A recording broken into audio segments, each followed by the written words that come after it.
Paz do Senhor, meus irmãos. Podemos dar um glória a Deus? Bendito é o nome de Jesus. Muito bem, hoje nós temos um momento do culto que gostaríamos de falar sobre a posição do cristão diante de eleições. Nós temos uma responsabilidade diante de Deus, não de fazer política na igreja. A igreja não é partido político. Então, portanto, nós não temos candidato oficial, não lançamos candidato em nossa igreja, porque entendemos que isto é, dentro da organização de nossa sociedade, é papel de um partido político. Mas nós, como cristãos, devemos agir sempre em nome de Jesus. Estamos aqui para defender os interesses do reino de Deus. E por isso nós, então, elaboramos essa pequena cartilha aqui. Já estudamos sobre isso na nossa revista da Escola Bíblica. Mas hoje nós preparamos um material para que os irmãos meditem nele. Eu gostaria que os irmãos então abrissem esse boletim que tem na sua mão e pudessem então assim acompanhar a leitura. Nós vamos ler. Se alguém quiser acompanhar a leitura na tela, pode acompanhar a leitura na tela. Se alguém não tem o boletim, levante a mão que a gente alcança. Ó, aqui tem uma irmã, lá outra. Ó, algumas pessoas não têm o boletim. Nós fizemos sob a forma de perguntas e respostas. Então vamos lá. Pergunta número 1. Quais os dois aspectos que devem ser levados em conta por um cristão na escolha de um candidato na hora de votar? A resposta. O primeiro aspecto que o cristão deve levar em conta é a ética. É a ética das propostas do candidato e de seu partido político. O segundo aspecto é a conveniência socioeconômica das mesmas propostas para o bom funcionamento da sociedade. Então, a ética e a conveniência socioeconômica. Pergunta número 2. Deve o aspecto ético ser tratado no âmbito da igreja? Então, a pergunta aqui é o seguinte: se nós, na igreja, devemos tratar da ética na política, da ética na sociedade? Então aqui vem a resposta. A ética é o ramo do conhecimento que avalia o comportamento humano, dando-lhe um valor positivo ou negativo. Assim, a ética diz o que é certo e o que é errado fazer. Então, em uma nação, estruturar a consciência ética é atribuição da religião. Então, é a religião que, em qualquer sociedade, vai estruturar a consciência ética daquele povo. Aquele povo vai pensar o que é certo e o que é errado, de acordo com a religião praticada por este povo. Entenderam? Vamos continuar. Há religiões com uma ética mais frouxa e outras com uma ética mais exigente. O cristianismo adota como base ética a Bíblia Sagrada, a palavra de Deus. Assim, para um cristão, certo é o que Deus entende que é certo, e errado é o que Deus entende que é errado. Portanto, na hora de votar, um verdadeiro cristão deve votar em um candidato ou partido político cujas propostas estejam de acordo com a palavra de Deus. A Bíblia diz que o espírito do anticristo já atua no mundo. 2 Tessalonicenses, capítulo 2, verso 7. O espírito do anticristo, portanto, já atua, já está aí no mundo. Por consequência disso, há candidatos e partidos políticos que manifestam esse espírito do anticristo, trazendo propostas que afrontam a palavra de Deus. Por essa razão, sendo a igreja coluna e baluarte da verdade, conforme 1 Timóteo 3,15, os crentes que a constituem têm o dever de ensinar o que é certo e o que é errado diante da Bíblia.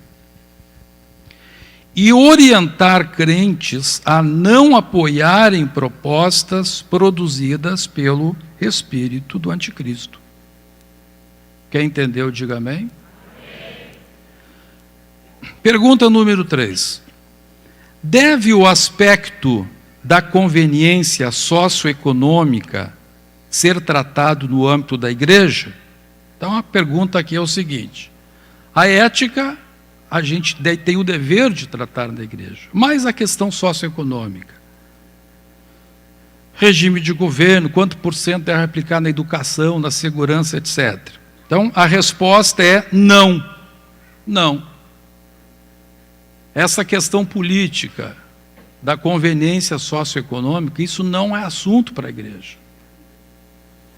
O aspecto da conveniência socioeconômica é a discussão de como o bem comum deve ser alcançado a partir de princípios éticos bons. Vamos a um exemplo. 2 candidatos têm o princípio ético da proteção à vida, ou seja, os 2 candidatos eticamente estão corretos, porque eles querem proteger a vida. Logo, os 2 são contra o aborto, porque quem defende o aborto não defende o valor da vida desde a sua concepção. Então, se eles têm a ética da vida, logo os 2 são contra o aborto.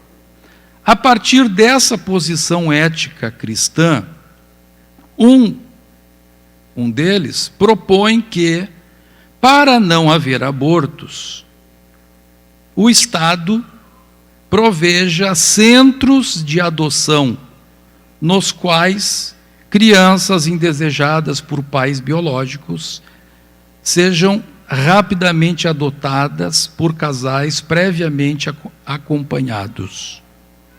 Já o outro candidato propõe que o melhor seria o Estado subsidiar o preço dos preservativos, tornando-os mais baratos. Então são 2 posições. Isso não deve ser tratado pela igreja.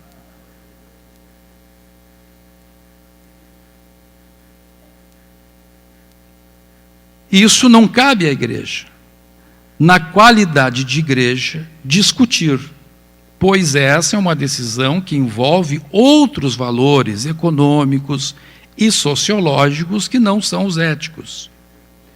De igual forma, não é atribuição da religião discutir forma de governo, orçamento público, etc. Essa discussão cabe aos políticos, no âmbito dos partidos, e não à igreja e líderes religiosos, enquanto estiverem atuando como líderes religiosos. Então, isso é coisa para os partidos políticos. Isto é política no sentido da ciência que administra a polis, a cidade. Isso não deve ser tratado em igreja. Então, cada partido político tem a sua visão e isto é um assunto à parte da igreja. Isso não é questão ética. Isso não é questão de certo e errado, moralmente certo e errado. Quem entendeu, diga amém. Pergunta número 4.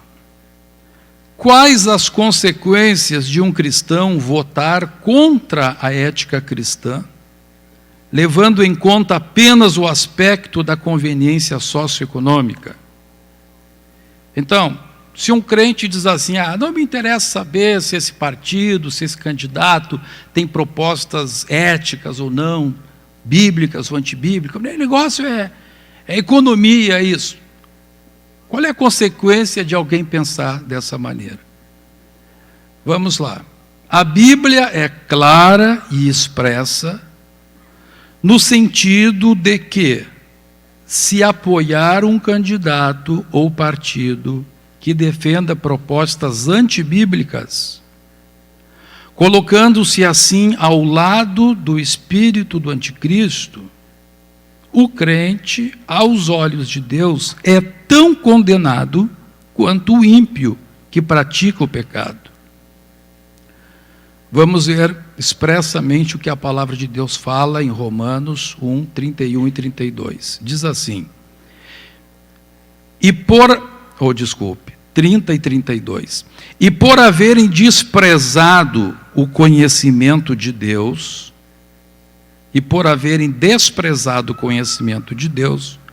o próprio Deus os entregou a uma disposição mental reprovável para praticarem coisas inconvenientes.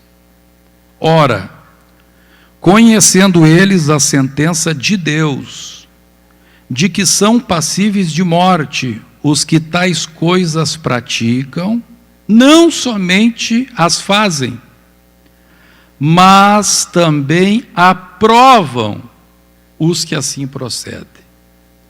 A palavra de Deus está dizendo que tanto é condenável diante de Deus a pessoa que faz o mal, quanto aquele que aprova. Tanto a mulher que aborta, quanto quem apoia isso. Tanto o que usa drogas, quanto aquele que aprova isso. E assim por diante. Paulo ainda adverte que, ao não reprovarmos as obras das trevas, nos tornamos cúmplices delas. Então não basta não fazer, o cristão tem que reprovar.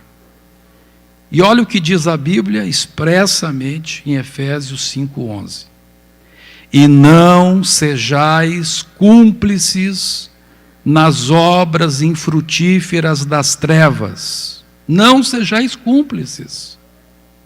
E o que fazer para não ser cúmplice? A resposta vem logo a seguir. Antes, porém,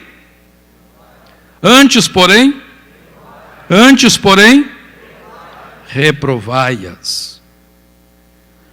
Disso tudo resulta que tal crente, esse crente que não leva em conta a questão ética, só a questão socioeconômica, disso tudo resulta que tal crente estará em posição de inimizade contra Deus. A palavra de Deus é expressa nisto. Tiago, capítulo 4, verso 4, diz expressamente isto. Então, estará em posição de inimizade contra Deus um cristão que votar em candidatos e partidos políticos que defendam valores antiéticos, como, por exemplo, aborto, ideologia de gênero, legalização das drogas, apologia ao homossexualismo, ou ainda que ataquem direitos dos quais dependam o exercício da fé, tais como liberdade de culto, ali faltou o D, liberdade de culto, liberdade de expressão.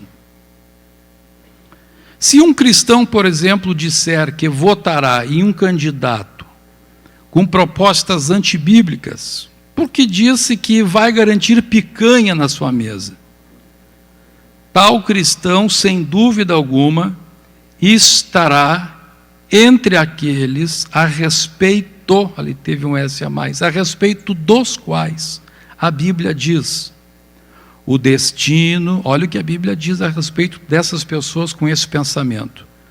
o destino deles é a perdição, o Deus deles é o ventre, não é o Deus do céu. Deus deles é o ventre. A glória deles está na sua infâmia, visto que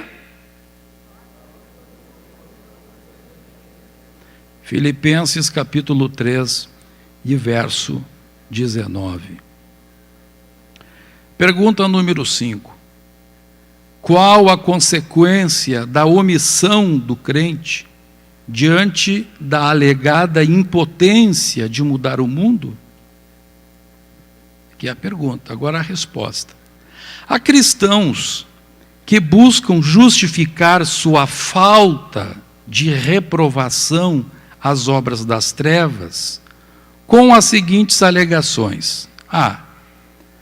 Se eu votar num candidato anticristão ou deixar de votar, as coisas irão piorar igualmente. Então tem gente que diz isso, posso votar em qualquer um que as coisas vão piorar igualmente. Aí, olha só, imagine que você chegue ao hospital com seu pai de 80 anos de idade sofrendo um AVC. Então você chega no hospital com um paizinho de 80 anos de idade sofrendo AVC. Aí o médico olha para ele, olha para o seu pai e diz, já está velho, de um jeito ou do outro vai morrer igual, deixa aí num canto e vamos atender aquele jovem que chegou. É a mesma coisa. O que você diria? O que é que você diria? Que o médico é um monstro, né? Isso porque o médico deve lutar pela vida do paciente, não pensando na utilidade ou durabilidade que a vida do paciente terá. Simplesmente o médico tem que lutar pela vida, pelo valor que a vida tem em si. De igual forma, o cristão deve fazer o bem, não pensando na consequência que o bem terá, mas simplesmente porque o bom faz o bem. Aleluia. O bom faz o bem. Aleluia. Por isso, a Bíblia diz, abre aspas, a Bíblia diz, agora a citação da Bíblia, portanto, aquele que sabe que deve fazer o bem e não o faz, nisto está? Aquele que sabe que deve fazer o bem e não o faz, nisto está? Olha o perigo da omissão.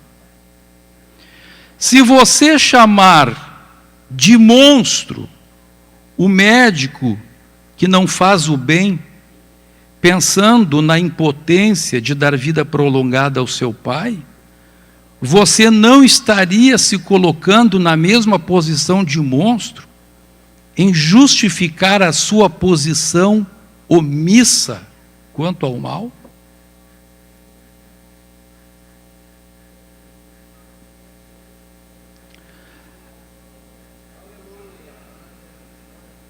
É forte, né? Forte. Letra B. Mesmo que o aborto, aí muitos argumentam isso, né? A segunda alegação de muitos que, não interessa quem eu vote lá, eu quero é picanha. Bom, então, mesmo que o aborto, as drogas e outras mazelas não sejam legalizadas, elas continuarão existindo. Então tem muita gente que diz isso, tanto faz o aborto ser legalizado ou não, porque a pessoa vai continuar abortando.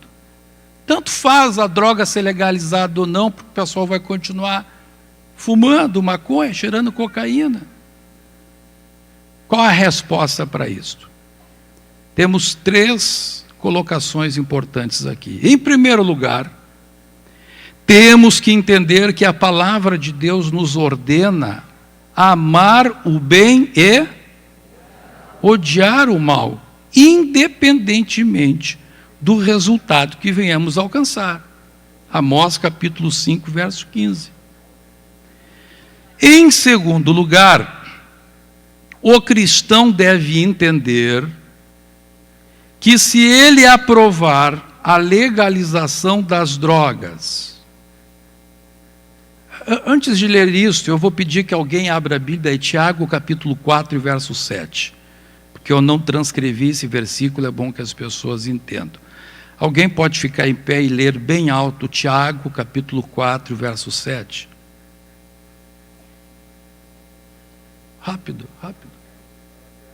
Então, vamos todo mundo ler então. 1, 2, 3. Sujeitai-vos, portanto, a Deus, mas resisti ao diabo, e ele fugirá de vós.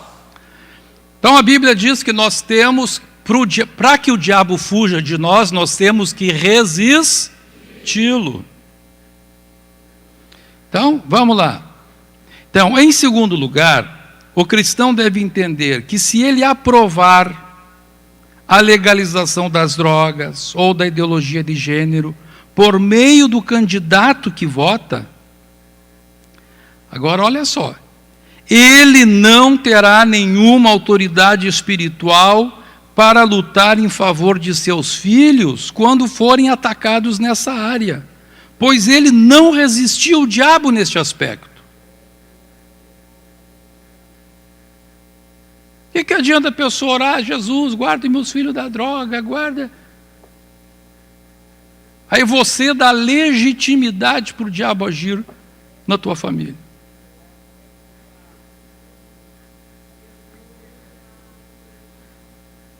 Então, não terá nenhuma autoridade espiritual para lutar em favor de seus filhos quando forem atacados nessa área, pois ele não resistiu ao diabo neste aspecto. Assim, o diabo terá legitimidade para agir contra ele e sua família. Terceiro lugar, se alguém usa droga, aborta ou pratica qualquer outro pecado sem a aprovação do crente, não poderá apontar qualquer culpa do crente. Porém, todo aquele que praticar qualquer pecado sem a reprovação do cristão, tal cristão será igualmente culpado. Isso é muito forte. Vamos ler Ezequiel capítulo 3, verso 18.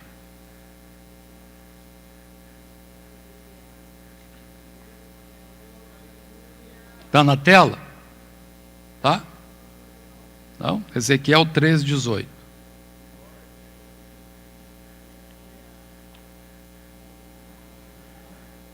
Todos juntos?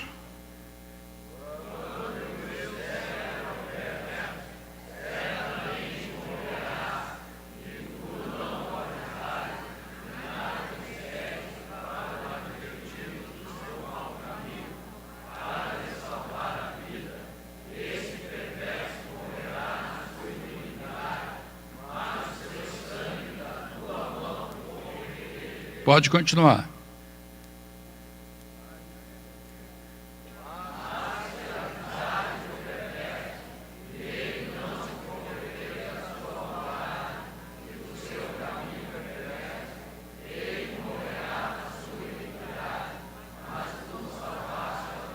Olha só, irmãos. Quando você reprova o mal, e mesmo assim a pessoa vai e faz o mal, olha o que diz a última frase, é sério isto. Mas tu salvaste. Isso significa que se você não reprova, o que você faz com a tua alma? Você perde a tua alma. Então, irmãos, a questão ética, a ética na vida, isso é muito sério. E é por isso que num culto de Santa Ceia eu estou falando isso. Eu não estou aqui apontando nenhum político, eu não estou dizendo aqui que tal posição econômica é melhor, isso não me interessa aqui. Eu sou um pastor.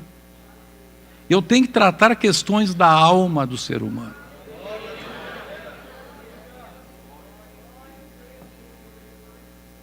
Então, se você escolher um candidato que é a favor de aborto, a favor de ideologia de gênero,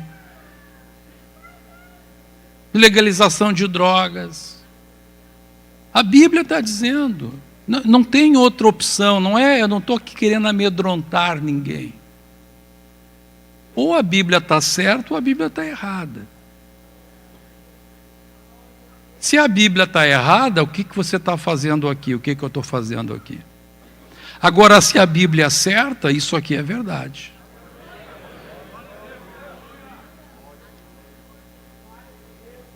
Aleluia. Amém. Glórias a Deus. Muito bem. Eu pedi que uma equipe de pessoas de nossa igreja, de irmãos, jovens, os jovens são mais ágeis na pesquisa, eu pedi que eles ajudassem a nós, ajudassem a igreja a pesquisar, ver o que os presidenciáveis pensam sobre questão de gênero. Então, pode colocar na tela ali, posição dos presidenciáveis sobre questão de gênero, eleições de 2022. Então ali, colocamos candidatos da presidência. Os que estão em verde são candidatos que defendem propostas de acordo com a palavra de Deus. E em preto estão aqueles que não responderam, porque nós procuramos ser leais com todos. Nós mandamos para todos os comitês um questionário. Os irmãos mandaram um questionário perguntando o que cada um dizia sobre esse assunto. Alguns a gente nem precisou perguntar, porque na própria imprensa está noticiado. E nós levamos um susto, irmãos. Olha a situação que está o Brasil. Todos os candidatos nesta parte da questão de ideologia de gênero ou de gênero, todos eles defendem propostas antibíblicas, com exceção de dois. Emael, da Democracia Cristã, e Jair Bolsonaro. Outros não responderam, a gente não pode daí dizer, e outros então responderam, estão em vermelho, Ciro Gomes, Lula, ali Simone Tebet, etc. Então, se tem alguém aqui que tem alguma ligação com partidos e quer avisá-los lá para nos enviar a resposta, a gente pode acrescer aqui a nossa tabela e vai estar no nosso site. Lá no site você vai ver, aparece a legenda aí ou não? A parte da legenda, não? Então ali, se você entrar no nosso site, você vai clicar ali nos hiperlinks, no azulzinho, e vai remeter você lá para a internet, lá para o site onde está dizendo, está comprovando isso que nós estamos dizendo aqui. Isso aqui está sujeito a qualquer um interessado pedir, pastora, aqui é diferente. Mas, até este momento, somente esses dois, Emael e Jair Bolsonaro. Vamos ver agora a posição dos presidenciáveis quanto às liberdades e garantias individuais nas eleições de 2022. Então, o primeiro tema que nós perguntamos foi a questão da liberdade de culto. Todos dizem que são a favor da liberdade de crença, mas crença sem culto não adianta. Então, quando um candidato, por exemplo, defende que as igrejas devem ser tributadas, o que ele está querendo dizer com isso? Está querendo dizer que a irmã lá, o irmão que trabalha de sol a sol, ganha lá R$ 1.500 por mês, com sacrifício vem aqui, oferta à igreja, a sua igreja que ele ama, que o ajuda, oferta R$ 150. O governo vai ficar com 30% do dízimo desse irmão. É isso que defendem os que falam na tributação de igrejas. Para que haja tributação de igrejas, é necessário que mude-se a Constituição.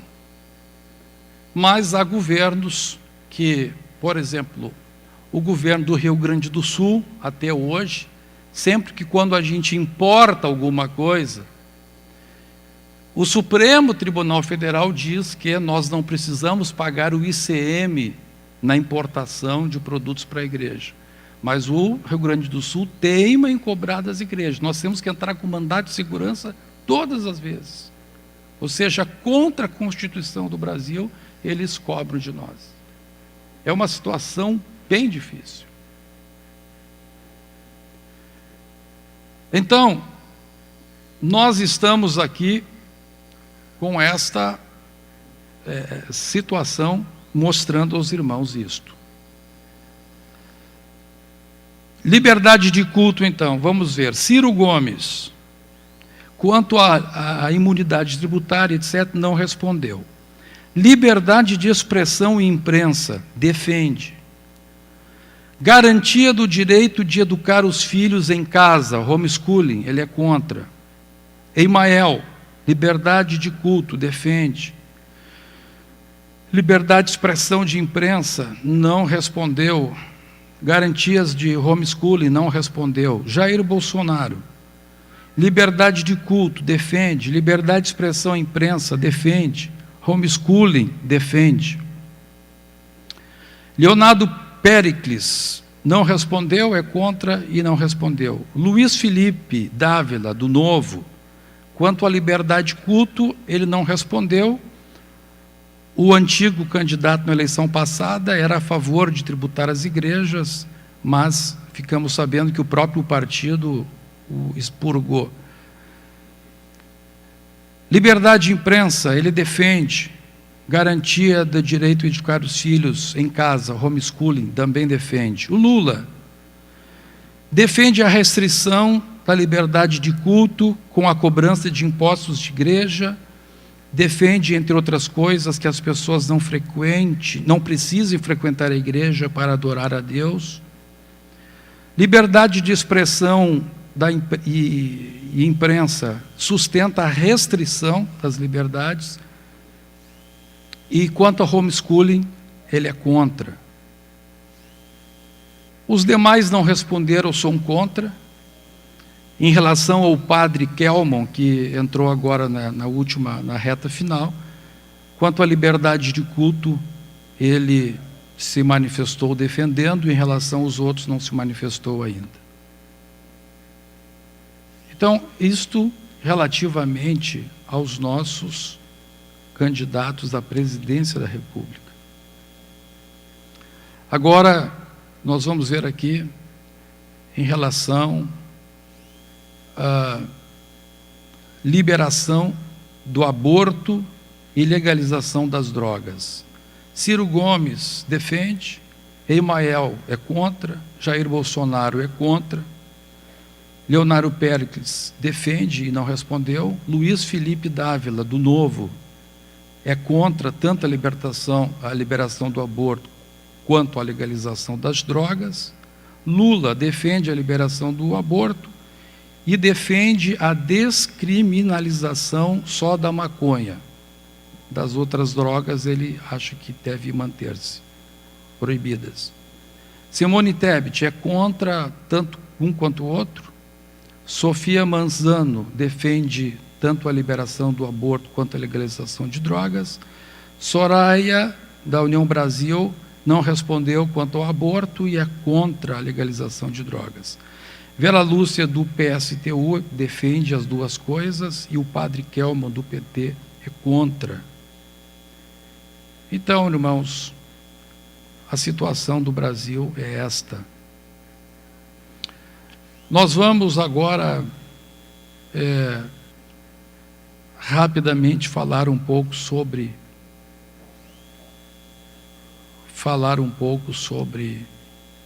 os senadores. Então vamos colocar lá os senadores. Aí os irmãos vão ver quem é verdinho e quem é vermelho.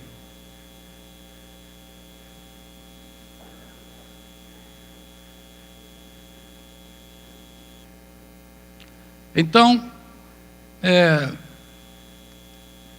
meio verde, né, porque não respondeu uma. Ana Amélia Lemos, comandante Nádia, isso em relação à liberdade de culto, liberdade de expressão, imprensa e garantia do direito de educar os filhos em casa, homeschooling. Então, Ana Amélia é meio verde. Nádia também não respondeu em relação à questão de imunidade tributária. Fabiana Sanguiné, do PSTU, é vermelha. Hamilton Mourão é verde. Em relação às três coisas, ele defende. Maristela Zanotto não respondeu e é verde. Olívio Dutra não respondeu a primeira parte e no resto ele é vermelho. Paulo Rosa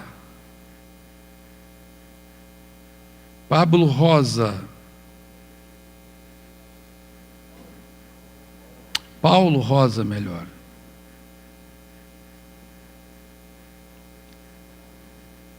Da Democracia Cristã.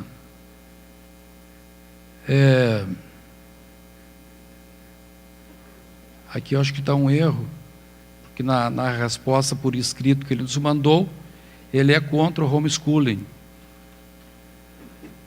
É a favor da liberdade, da imunidade, é a favor da liberdade de expressão, e quanto ao homeschooling, ele respondeu por escrito que é contra. Seria vermelho nessa parte. Professor Nado não respondeu. Sani Figueiredo não respondeu. Vamos ver agora em relação à defesa da vida e da saúde. Ana Amélia Lemos é verde. Comandante Nádia é verde. Fabiana Sanguiné, vermelha. Hamilton Mourão é verde. Maristela Zanotto, verde. Paulo Rosa é verde.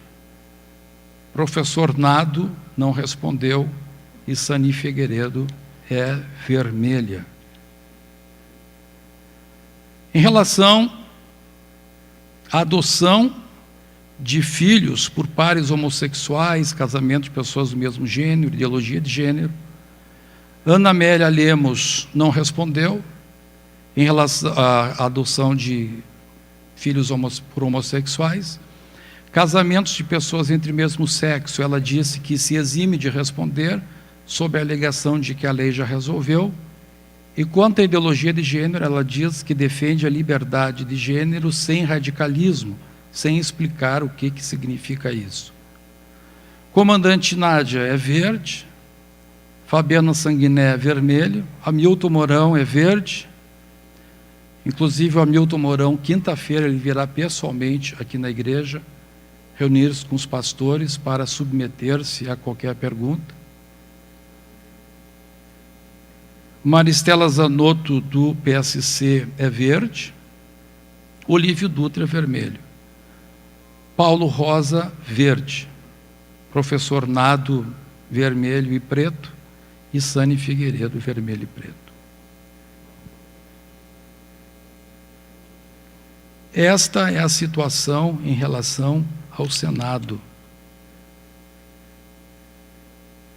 Em relação a governador, nós temos, vamos ser mais rápidos, nós temos somente 2 que são totalmente verdes. Luiz Carlos Reins e Onyx Lorenzoni. Esses 2, eles são totalmente verdes. Outros ou não responderam, ou são vermelhos. Eu não vou ir um por um, os irmãos podem examinar no site, mas essa é a situação que nós estamos enfrentando nesta eleição.